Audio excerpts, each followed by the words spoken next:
नमस्कार दोस्तों। हमने कई बार वीडियो बनाया था पहले भी, जहां पर हमने बात किया था कि पाकिस्तान के विघटन की तैयारी शुरू हो गई है और उसके विघटन यानी कि उसके टुकड़े टुकड़े करने से पहले जो सबसे बड़ा खतरे की घंटी है वो उसके न्यूक्लियर एसेट्स हैं और उसे डी न्यूक्लियराइज किया जाएगा। उसके बाद इसके टुकड़े कर दिए जाएंगे। हमने ये बड़ी बार बात किया था कि पाकिस्तान का विघटन अब निश्चित है और यहां पे मोदी जी पूरा खेल करने वाले हैं। लेकिन हमें तो मोदी जी के ऊपर नजर रखी हुई थी। पता लगा अमेरिका खुद चाहता है कि पाकिस्तान के टुकड़े हों, लेकिन उसके जो न्यूक्लियर एसेट्स हैं उन्हें कंट्रोल में किया जाए। अब नई कड़ी क्या आई? नई कड़ी यह है कि टीटीपी ने भी किसी को और टारगेट नहीं किया है। Pakistani nuclear so called scientist होंगे तो कोई ना कोई, वो जैसे ऑटो रिक्शा वाले होते हैं जो प्लेन चलाने लग जाते हैं, वही उनके न्यूक्लियर साइंटिस्ट भी होंगे। क्योंकि मदरसा छाप किस तरह के न्यूक्लियर साइंटिस्ट हो सकते हैं आप समझ सकते हैं। लेकिन वो पकड़े गए तालिबान की तरफ से। Why nuclear scientist only? कोई और भी पकड़ सकते थे, टीचर भी पकड़ सकते थे जो बच्चों को स्कूल में पढ़ाते हैं।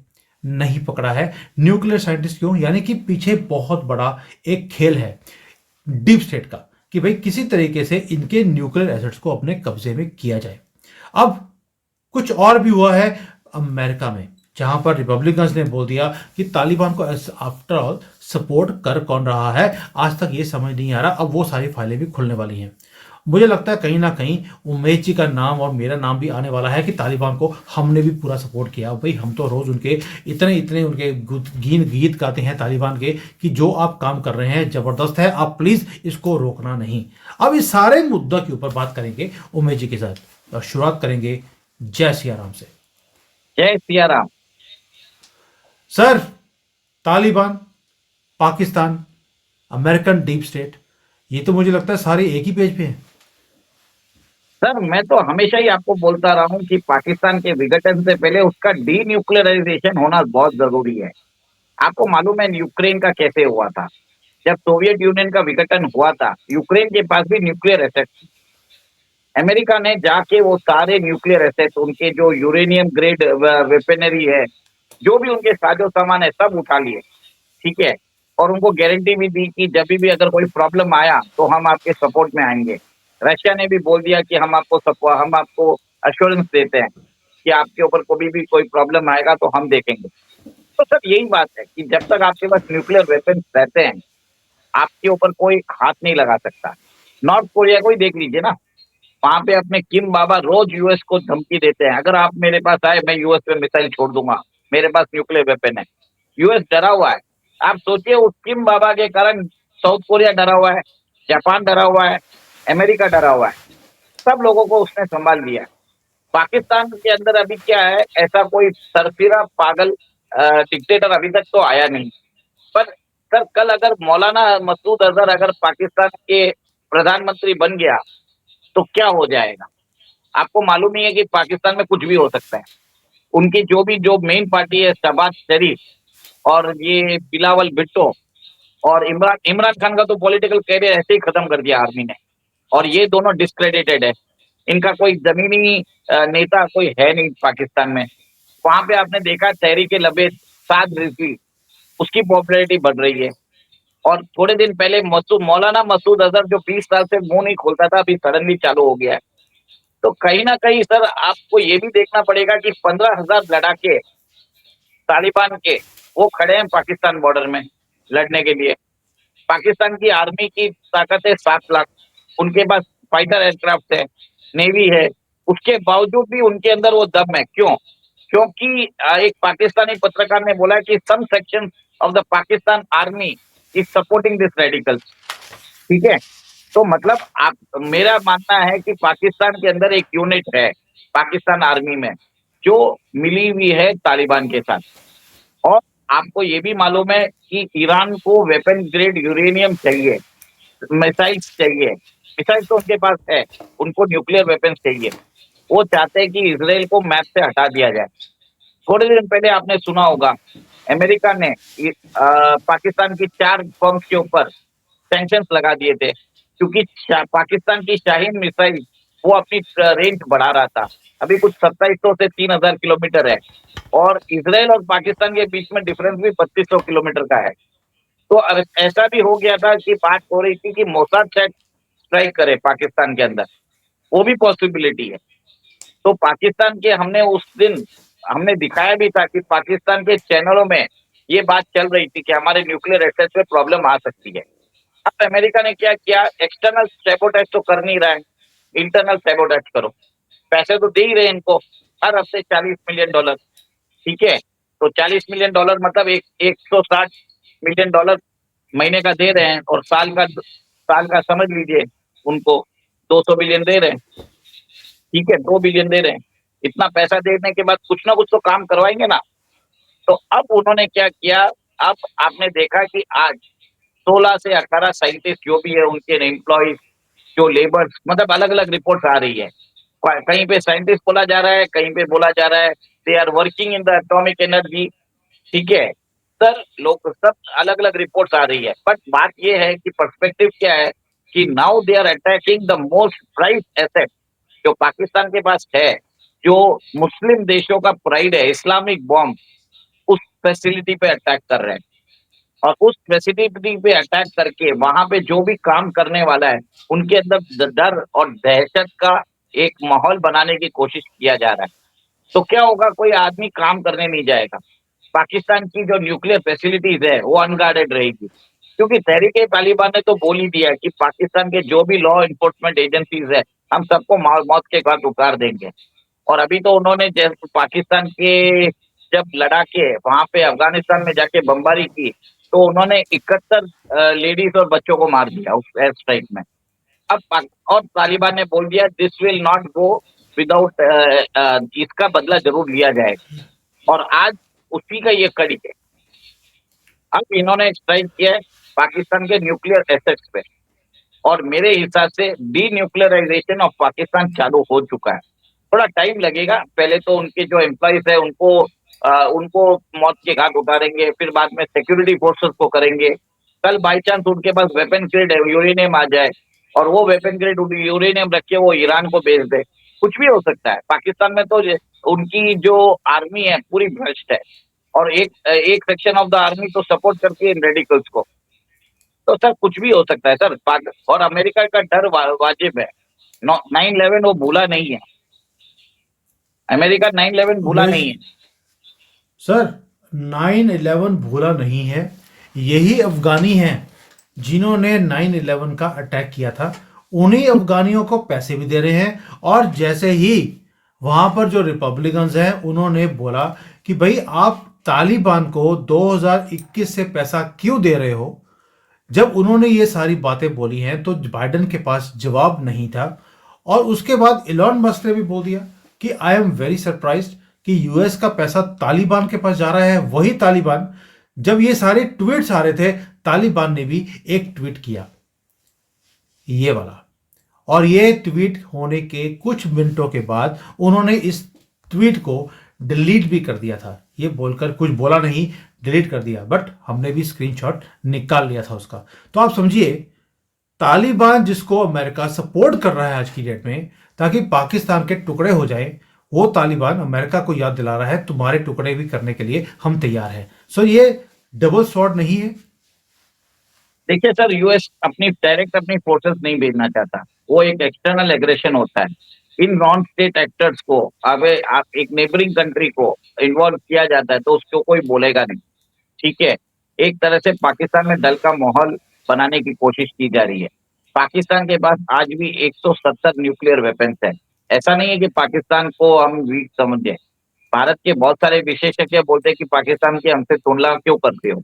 अगर पाकिस्तान के पास 170 न्यूक्लियर वेपन है तो इंडिया के पास 172 या 175 ही है। पैरिटी उतनी है हमारी, ठीक है। तो मेरा ये मानना है कि बहुत बड़ा थ्रेट भी है, और जो हो रहा है अच्छे के लिए हो रहा है, पर भारत को इसमें सतर्क भी होने की जरूरत है, ठीक है। हमें डायरेक्ट इन्वॉल्व भी नहीं होना है, बट हमें नजर रखने की भी जरूरत है। और जहां तक हो सके अगर यूएस इन्वॉल्व होता है तो सर ये एक ऐसी बात है ना, न्यूक्लियर वेपन ऐसा होता है कि किसी का नहीं होता है। ये जब ग्लोबल जो बोलते हैं अंडरग्राउंड मार्केट में जाता है इसमें, तो इसको कोई भी बाई कर सकता है। नॉर्थ कोरिया परचेज कर सकता है, क्या मालूम कल ईस्ट तुर्किस्तान वाले इसको परचेज कर ले और चाइना के ऊपर डाल दे। ठीक है, सेंट्रल एशियन रिपब्लिक में बहुत सारे वॉरलॉर्ड्स बैठे हुए हैं, रशिया को प्रॉब्लम हो जाएगा। ठीक है, किसको मालूम ईरान को प्रॉब्लम आ जाए। ये तो ऐसे ही पागल है। तो मेरे ख्याल से एक इंटरनेशनल फोर्स बनने वाली है बहुत जल्द, जिसका जिसके अंदर यूएस रहेगा, रशिया रहेगा, चाइना रहेगा, ईरान रहेगा। इंडिया को तो रखना ही पड़ेगा क्योंकि इंडिया ही लीड करेगा इनको, जिसके अंदर हम पाकिस्तान का एक तरह से टुकड़े-टुकड़े करेंगे। पहले उनका डीन्यूक्लियराइजेशन करेंगे, फिर हम अपना पीओके लेंगे, थोड़ा सिंध का हिस्सा लेंगे, ठीक है, बलूचिस्तान को आज़ाद करेंगे, ग्रेटर अफ़गानिस्तान, अखंड अफ़गानिस्तान बनाएँगे, ठीक है, और पाकिस्तान का जो पंजाबी डोमिनेटेड मिलिट्री है ना, उसको पंजाब तक छोड़ देंगे और सिंध को भी हम अपने अंदर ले लेंगे। तो एक तरह से हम उसको जो पीसफुल डिस्ट्रीब्यूशन होता है पाकिस्तान का, वो हम आपस में करने की ज़रूरत है। ये आइडिया हम सबको देना चाहते हैं आपके माध्यम से, आपके चैनल के माध्यम से हम देना चाहते हैं कि पाकिस्तान का विघटन कैसे करें। लोग बोलते हैं कि करना है, पर कैसे करना कोई नहीं बताता। तो मेरा ये मॉडल है कि बलूचिस्तान को एक अलग कंट्री कर दूं, ग्रेटर अफगानिस्तान ले लो, नॉर्थ वेस्टर्न फ्रंटियर प्रोविंस और खैबर पख्तूनख्वा, भारत अपना पीओजे के ले लेगा, ठीक है, और थोड़ा एरिया सिंध का ले लेगा, क्योंकि हमारे नेशनल एंथम में भी सिंध का नाम आता ही है। तो हमें वो लेना ही चाहिए, वहां पे हिंदू डोमिनेटेड एरिया, ठीक है।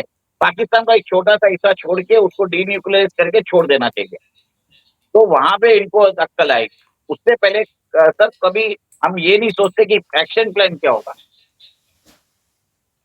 उमेश जी, आपने तो बोल दिया बलोचिस्तान को अलग कर दो, पाकिस्तान के विघटन कर दो, हम ये ले लें, हम वो ले लें, हम सिंध भी ले लें।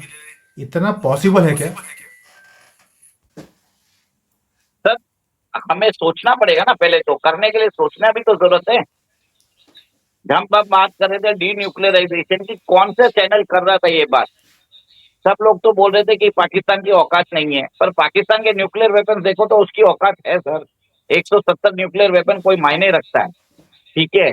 यूक्रेन पे भी रशिया इसके लिए चढ़ाई कर पा रहा है क्योंकि यूक्रेन के पास न्यूक्लियर वेपन नहीं है। आज अगर न्यूक्लियर वेपन रहते तो क्या रशिया चढ़ाई कर सकता था? अमेरिका क्यों नॉर्थ कोरिया पे चढ़ाई नहीं करता, वो बताइए सर। वो समझना पड़ेगा, जियोलॉजिकल पर्सपेक्टिव से भी देखना पड़ेगा। लोग सिर्फ हवा में बातें करते हैं, और हमारा चैनल फर्स्ट चैनल है जिन्होंने बोला है D nuclearization of Pakistan before disintegration of Pakistan, before integration of PoK into India. ये 3 स्टेप है सर, पहले डी न्यूक्लियराइजेशन, डिसइंटीग्रेशन, फिर होता है integration of POJ K into India. ये इस प्रोसेस के थ्रू होगा। We are the first to say this, okay. और आपके चैनल के और आपके माध्यम से मैंने बहुत बार बोला ये बात।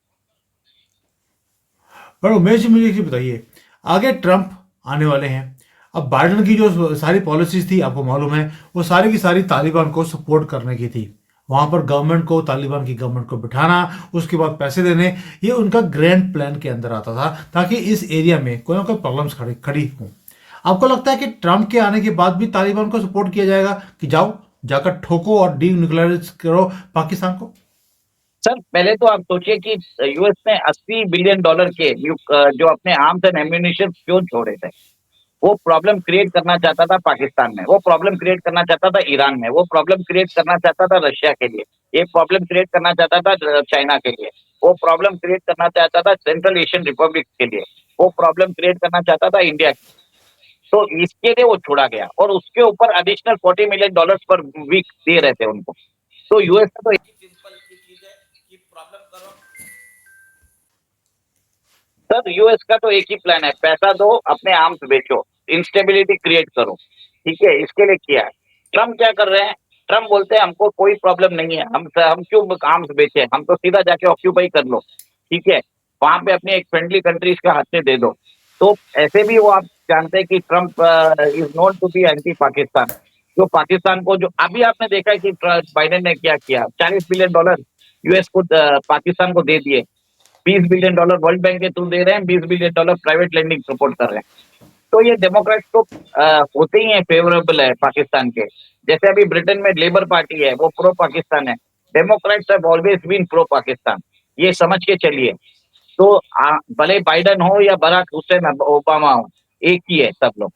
ट्रम्प के अंदर एक चीज रहेगा, भारत से ट्रांजैक्शन होगा, कि आप हमको ये दो, उसके बदले में आप ये लो। तो ठीक है सर, हमें ऐसा प्रेसिडेंट चाहिए जो जो एटलीस्ट अपने वादे का पक्का तो है। Trump is a no nonsense person, वो जो बोलता है वो पक्का करेगा भी। इसके लिए लोग डरते भी है उसके।